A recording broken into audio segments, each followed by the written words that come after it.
사도행전은 초대교회가 어떻게 시작되었고 그것이 또 자라나며 역사 가운데 어떻게 열매를 맺어가는가, 그것을 보여주는 중요한 책입니다. 저자는 누가라는 사람입니다. 사도가 아니지만은 복음서를 썼던 사람이고 누가복음의 저자입니다. 그는 의사였고 사도 바울과 함께 많은 선교에 동참했던 사람이고 직접 사도로부터 그 들었던 말씀을 중심으로 하나님의 그 성령이 충만한 가운데 누가복음을 썼고, 그리고 직접 선교지에 같이 다니면서 이제 육신을 치료하는 의사가 아니라 영혼을 치료하고 영원한 생명인 복음을 전하는 그러한 사람으로서 복음의 의사, 복음의 치료자로서 이 사도행전을 적어놓은 것을 우리가 보게 됩니다. 우리 교회가 새롭게 발돋움하고 건강한 부흥을 위해서는 그래서 사도행전을 살펴보는 것은 참으로 중요하다고 생각이 듭니다. 모든 교회는 부흥을 원하고 성장을 원합니다. 그러나 하나님이 원치 않은 부흥과 성공을 지향할 때 그것은 우리가 그 결과를 뻔히 압니다. 세상의 지탄의 대상이 되고 그 모든 승리와 그 모든 성공 뒤에는 마치 모래 위에 지은 그러한 성처럼 나중에 허물어져 버리는, 그 지도자가 사라지고 그 교인들이 사라질 때 그 교회는 이름도 없이 사라지고 큰 건물만 땡그라니 남아있는 유럽의 그 외국의 교회를 저는 20년 가까이 그걸 보아왔습니다. 예수의 복음이 떠날 때, 교회가 생명을 잃어버릴 때 어떠한 모습으로 변해가는지, 교회가 정말로 술집으로 팔려가는 것을 옆에서 보았습니다. 수많은 관광객들이 그저 쓱 지나가면서 카메라 찍고 저 좀 찍어주세요 이렇게 저한테 부탁합니다. 찍어달라고. 이게 교회입니다, 여러분. 복음이, 예배가, 찬양이, 생명이 선포되어야 할 그곳에 모슬렘들이 그것을 사가지고 자기들의 예배처럼 만들고 술집으로 만들고 오락장으로 만들고, 교회는 그 재정이 없어가지고 어쩔 수 없이 교회를 매각을 해야 되는 비참한 상황을 보게 됩니다. 우리 목동중앙교회도 사도행전에 나오는 이 성령의 역사가 없이는, 복음의 능력을 회복하지 않고는 미래가 없는 것입니다. 그래서 사도행전이 없이는 교회의 성장을 긴밀하게 살펴보기는 어렵습니다. 물론 사도 바울의 글들을 통해서 여기저기 초대교회의 모습을 볼 수는 있습니다. 고린도 전후서라든지 갈라디아서든지. 그러나 사도행전만큼 구체적인 이런 내용들은 나와 있지 않습니다. 사도행전을 통해서 우리는 성령의 임재를 통해서, 그 충만한 임재를 통해서 어떻게 교회가 탄생을 했고 어떤 어린 아이 과정을 통해서 어떻게 성장하고 그 성장 과정에 어떠한 어려움이 있고 그것을 어떻게 이겨내고 하나님 나라를 증거하며 교회의 모습을 보여주는 것을 우리는 정확한 역사의 어떤 데이터죠. 그 자료를 가지고 오늘을 비춰볼 수 있는, 그래서 마치 우리가 역사를 공부하는 것은 역사는 우리의 과거의 거울처럼 현재의 내 모습과 미래를 걸어가게 하는 중요한 그러한 지침입니다. 왜 우리가 역사를 배우느냐? 역사의 교훈을 통해서 오늘의 나를 반성하고 미래를 설계할 수 있는 것입니다. 사도행전을 통해서 우리 교회가, 목동중앙교회가 이제 달려갈 100년을 어떻게 준비해야 되는가, 이것을 보는 것입니다. 그래서 여러분, 사도행전이라고 이름을 붙였습니다. 그것도 중요한 표현이지만 그 깊은 내면에는 하나님의 성령이 약속 가운데 임하시고 성령의 충만한 임재 속에서 그 사도들과 여러분과 저 같은 성도들이 이 교회를 이끌어가는 모습을 볼 때 학자들은 그래서 성령의 행전이다, 이렇게도 표현을 합니다. 따라해 볼까요? 성령의 행전. 하나님께서 그 근본적인 에너지, 생명의 기운을 두고 있는 것입니다. 교회의 생명은, 에너지는 성령에 있습니다. 에스겔 골짜기 37장의 그 마른 뼈다귀에 죽은 거죠. 죽음의 상징이 마른 뼈다귀입니다. 그러나 거기에 8번에 가까운 성령의 임재가 나옵니다. 루아흐 엘로힘, 하나님의 영이 임하니 거기에 힘줄이 생기고 살이 붙고 가죽이 붙으며 군대처럼 변해갑니다. 절대로 스스로 그렇게 변해가지 않습니다. 무엇이 임할 때요? 성령이 임할 때. 사랑하는 성도 여러분, 이것은 세상이 알 수 없는 놀라운 교회의 역사입니다. 이것은 눈에 보이지 않기 때문에 절대로 이것을 믿음이 아니면 인정할 수도 없고 볼 수도 없고 이것을 믿을 수도 없는 것입니다. 그러나 여러분 생각해 보십시오. 2000년에 가까운 교회의 역사에 만약에 성령의 역사가 없다면 누가 이것을 믿고 지금 이렇게 말씀을 전하고 때로는 저 깊은 선교지에 가서 모든 인생을 바쳐가며 때로는 생명을 내놓는 그런 헌신의 삶, 그들의 땀과 눈물과 피를 쏟아가면서 그런 일들을 감당할 수 있다고 생각하십니까? 여러분, 인간은 모든 만물 중에 가장 영특한 존재입니다. 그 얘기는 상당 부분 바보가 아니라는 겁니다. 깨달을 수 있고 판단할 수 있는 능력을 가지고 있습니다. 그런데 여러분, 2000년 가까이 수십억, 수백억의 사람들이 이 교회가 거짓이고 하나님의 성령의 역사가 아니라면 어떻게 이 보이지 않는 하나님을, 이 교회의 생명을 유지할 수 있다고 여러분 생각하십니까? 여러분과 제가 우리 영혼에 부인할 수 없는 하나님의 강력한 에너지와 역사가 지금 약동하고 있는 것입니다.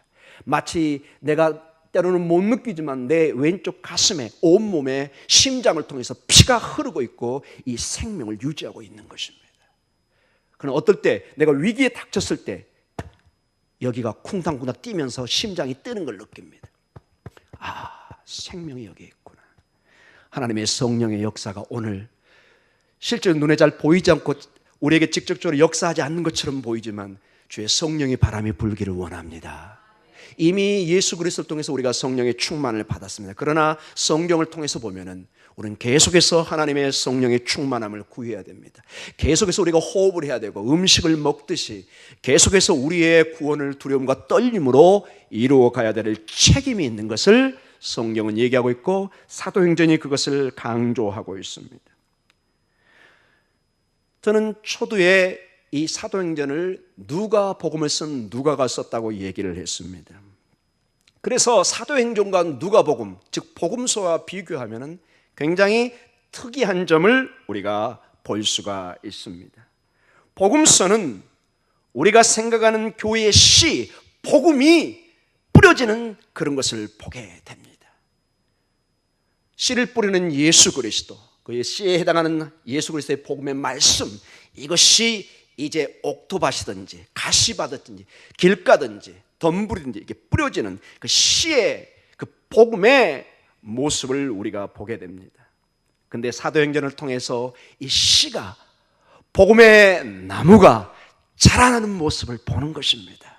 30배, 60배, 100배의 수확의 과정을 어디서 본다고요? 사도행전에서 보는 것입니다. 이미 사도행전 초두에 베드로가, 그 겁 많던 베드로가 성령의 충만을 통해서 목숨을 걸고 복음을 전하니 하루에 몇천 명? 3,000명씩 돌아옵니다. 별로네요. 여러분 통이 커서 그럴지 모르지만 우리 교회 규모를 한번 생각해 보시기 바랍니다. 매일 3,000명씩 오시면은 여러분 여기에 앉을 자리가 없습니다. 여러분 그런 꿈을 한번 안 꿔보십니까? 우리 권사님, 우리 장로님 어떠신가요? 우리 장로님 그때 6에서 공을 하나 더 치면 60억이 된다고 기도하셨는데 참으로 놀라운 기도를 제가 그때 들었습니다. 여러분 지금 우리 교인이 한 400명 가까이 되죠. 전체 실제로 나온 사람들이 400명에 거기에 공을 하나 더 치면 어떻게 될까요? 와우, 별로 반응이 없습니다. 여러분 아직 성령의 바람이 안 분 겁니다. 여러분 사랑하는 성도 여러분, 저는 갑자기 그런 수적인 성장을 저는 사실은 바라진 않습니다. 그러나 정말로 복음의 그 씨앗이 떨어지고 복음의 역사가 일어날 때 숫자는 아무런 문제가 안 됩니다. 여러분 하나님이 역사하시면은 베드로의 설교에 3,000명이 회개하고 돌아옵니다. 아멘. 하나님이 하십니다. 성령의 역사는 그토록 놀라운 것입니다. 마치 바람처럼 아노텐의 역사입니다. 위로부터 나는 거듭남의 역사, 아노텐. 그것은 오직 위로부터의 역사에서 바람처럼 어디서 와서 어디로 가는지 모르는 오직 성령만이 역사하는 역사입니다. 여러분의 가정에, 여러분의 사업과 직장에 이 놀라운 역사가 있기를 기도합니다. 여러분 그걸 믿으십니까? 믿음대로 될지어다. 복음서는 십자가에 달려서 죽으시고 부활하신 예수님을 집중적으로 조명하고 가르쳐 줍니다. 그러나 오늘 사도행전에 보면은 예수님께서 승천하시고 그분이 높아지신 그 모습을 보여주십니다. 그리고 그 승천하신 그 주님을, 그 하나님 보좌 우편에 앉아 계셔서 이제 심판조로 계시고 영광 가운데 계신 그 예수님을 이제 목숨을 걸고 선포하는 그것이 사도행전의 모습인 것을 보게 됩니다. 복음서는 또한 예수 그리스도 그 한 사람, 온전한 사람이고 온전한 하나님이신 100%의 사람이고 동시에 100%의 신이신 이 예수님, 우리가 인간면을 강조한다면 완전한 그 한 사람을 모델로 삼아서 예수 그리스도를 본받고 그 좁은 길, 십자가의 길을 갈 것을 강조합니다. 사도행전은 이 완전한 한 사람 예수 그리스도를 믿는 불완전한 여러분과 저를 통해서 어떻게 하나님이 역사를 해가는가를 보게 됩니다. 그러니까 어떤 면에서 사도행전이 훨씬 실질적인 우리의 얘기입니다, 여러분. 예수님처럼 완벽해서 모든 것이 실수 없이 하는 그런 인간의 모습은 사실 우리와 거리가 멉니다. 그러나 여러분과 저처럼 오늘도 넘어지고 내일 또 넘어지고 오늘도 웃다가 내일 또 웃고, 그런 모든 감정과 이 희노애락이 기복이 왔다 갔다 하는 한계를 가진 우리들이 영원한 우리의 완전하신 예수 그리스도 하나님의 아들이신 그분 안에서 어떻게 우리가 신앙생활을 해가는가, 이것을 조명해 주는 것이 사도행전입니다. 바로 여러분과 저의 모습입니다. 오늘 쓰러지고 넘어지지만 내일 오뚜기처럼 일어나는 그 믿음의 신앙을 보여주고 있습니다. 그래서 여러분, 사도행전을 살펴보는 것은 굉장히 도전이 됩니다. 특별히 오늘 우리 젊은 친구들, 아들, 딸들이 와서 너무 감사합니다. 여러분에게 이 사도행전의 축복이 임하여서 여러분의 삶에 놀라운 하나님의 임재와 인도하심이 있기를 기도합니다. 사랑하는 성도 여러분, 사도행전을 통해서 우리는 어떻게 우리의 믿음의 삶이 정말 흥분되고 활기를 띠고 전혀 다른 삶을 살 수 있는 한 본들을 봅니다. 여러분, 사도행전 전에 복음서를 봐보십시오. 대표적으로 사도들을 봐보십시오. 아직도 연약합니다. 예수님이 옥에 갇히고 십자가의 그 과정을 겪을 때 그들은 덜덜덜 떨고, 심지어 베드로는 예수님을 3번이나 부인하는 연약한 모습을 보입니다. 우리는 때로는 정죄합니다. 아니, 수제자가 저렇게 약해가지고 어떻게 예수님의 제자가 됐단 말인가? 나라면 전혀 다른 모습을 보일 텐데. 여러분, 한번 역할을 한번 바꿔서 그 당시로 가볼까요? 하나님께 기도해서 타임머신을 만들어서 그 당시로 가면은 어떻게 할까요? 여러분, 아무도 장담 못합니다. 우리는 아마 베드로보다 더하면 더했지 못하진 않을 것입니다. 사랑하는 성도 여러분, 베드로의 연약한 그 모습이 바로 여러분과 저의 모습입니다. 사랑하는 성도 여러분, 우리가 그렇게 연약하기 때문에 성령의 충만함이 요구되는 것입니다. 사도행전에서 요구하는 것은 그래서 우리의 힘으로, 우리의 지혜로, 우리의 능력으로, 우리의 담대함으로 나가는 것이 아니라 오직 성령의 충만한 권능을 받아서 그 다음에 하나님의 증리로 나가는 놀라운 과정을 보여주고 있습니다. 얼마나 우리의 인생이 저 어부요, 저 농부요, 때로는 사기꾼이고 저 세리, 마태 같은 정말로 인간의 뼈골을 뽑아먹는 그 정말 인간 창기와 같이 가장 더러운, 가장 유대 사이에 계치급을 받았던 그런 사람들이 어떻게 복음을 만나서 정말 30배, 60배, 100배의 생명의 가치의 삶을 살아가는지 그것을 보여줍니다. 세리, 마태가, 삭개오가 어떻게 이 복음을 통해서 변해가는가, 이것을 사도행전을 통해서 우리는 보게 됩니다. 사랑하는 성도 여러분, 그래서 우리는 때로는 이런 것들도 볼 수 있을 것입니다. 목사님, 저는 수년 동안 교회에 많은 봉사를 했습니다. 많은 헌금을 했습니다. 많은 일들을 했습니다. 근데 목사님, 아직도 저는 주님과의 관계를 잘 모르겠습니다. 우리 교회에서는 왜 저에게, 우리에게 복음의 능력을, 예수님과의 관계가 얼마나 중요한가를 왜 안 가르쳐 주셨습니까? 왜 맨날 이건 다 재버리고 십자가의 복음은 저 뒤에 창고에 가다 놓고 축복만을, 복 받으라는 얘기만 해서 제 인생의 30년, 40년을 허비하게 하십니까? 왜 성경에 나와 있는 그 예수 그리스도 십자가를 통한 그 생명의 주님과의 관계를 소홀하게 하셨습니까? 이렇게 저에게 마지막에 제 사역에 물어온다면 아마 가장 비참한 제 상황이 될 것입니다. 사랑하는 성도 여러분, 이제 이 밤을 통해서 진즉 제가 1년 전에 와서 여러분을 초대했지만 여기 예수 그리스도의 복음으로 여러분을 초대합니다. 사랑하는 성도 여러분, 저는 여기에 와서 눈에 보이는 보물을 강조하러 온 목사가 아닙니다.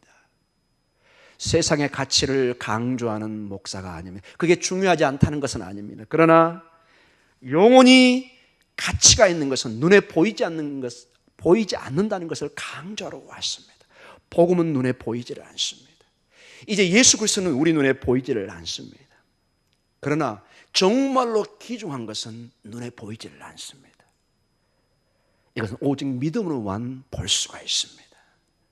사랑하는 성도 여러분, 어떤 분은 얘기합니다. 우리가 가난하고 연약하고 부족했을 때 눈물 콧물 짜면서 예배를 드리고 그렇게 말씀이 꿀송이 같고 새벽 예배가 기다려지고 정말 앉았다 일어나면 콧물이 떨어져 있고 막 수건이 떨어져 있고 그렇게 은혜가 넘치고 그렇게 예배가 사모되고 그랬는데 이제 살만하고 이제 바빠지니까 목사님의 설교가 이상하게 들리기 시작합니다. 괜히 새벽 예배가 힘들어지기 시작합니다. 예배가 힘들어집니다. 그리고 갑자기 하나님 일이 아니라 공사가 다망해집니다.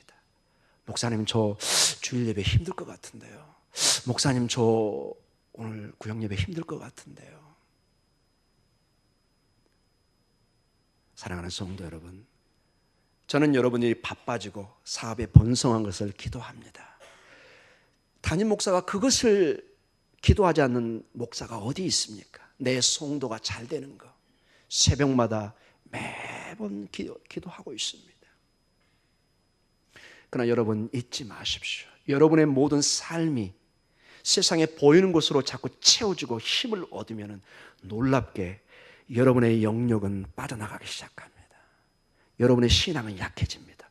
왠지 모르게 근심이 자꾸 늘어납니다. 재산은 늘어나는데 여러분 자꾸 불안해집니다. 근심이 쌓입니다. 자꾸 미래가 자꾸 불안합니다. 여러분 단군 이래로 한국 사회가 이렇게 잘 사는 나라가 없습니다. 그런데 가장 근심이 많고 자살률이 높은 나라가 대한민국입니다. 여러분 이걸 어떻게 설명하시겠습니까?